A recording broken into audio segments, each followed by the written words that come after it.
ఒక ఎమ్మెల్యేకి, ఒక ఎమ్మెల్సీకి రూ. 1,00,000 ఎంత? After all. అయితే ప్రత్యక్ష రాజకీయాల్లో హడావిడి చేసే వాళ్ళకి అది ఆఫ్టర్ ఆల్. కానీ ఈ కార్మిక సంఘాలు, ఉద్యోగ సంఘాలు ఇట్లాంటి వాటి నుంచి వచ్చినటువంటి ఎమ్మెల్సీకి వాళ్ళ జీతం మీదనే డిపెండ్ అవుతారు. ప్లస్ ఆహ్, తిండి ఇదంతా కూడా దాని మీదనే డిపెండ్ అవుతారు. ఎక్కువ వాళ్ళేమి స్వార్థంగా సంపాదించుకోవడానికి ఉండదు. అలాంటి ఎమ్మెల్సీలకి, ఎమ్మెల్యేలకి ఇప్పుడు బడ్జెట్ వచ్చిన ప్రతిసారి కూడా ఏదో గిఫ్ట్ ఇస్తారు. ఇప్పుడు బాబు సర్కారు రూ. 1,00,000 గిఫ్ట్ కూపన్ ఇచ్చిందట. ఒక్కొక్కళ్ళకి ఎమ్మెల్యేలకి, ఎమ్మెల్సీలకి. ఆ రూ. 1,00,000తో ఆళ్ళేమైనా కొనుక్కోవచ్చు. అది ఇచ్చిందట.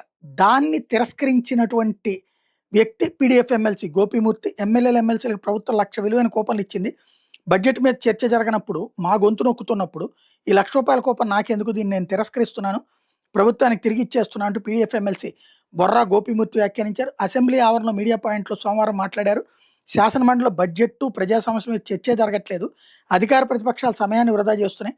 మాలాంటి స్వతంత్ర ప్రజాప్రతినిధుల సమయాన్ని, హక్కులను కాలరాస్తున్నాయి. రాష్ట్ర ఆర్థిక పరిస్థితి భిన్నంగా బడ్జెట్ ఉంది. ఇందులో ఉద్యోగాలు, ఉపాధ్యాయ, శ్రామిక వర్గాలు, వేతనజీవుల ప్రస్తావనే లేదు. ఇట్లాంటి లోపాలను ఎత్తి చూపెట్టి సరైన మార్గంలో పెట్టాల్సిన ప్రతిపక్షం కూడా సభ జరగకుండా అడ్డుకుంటుంది.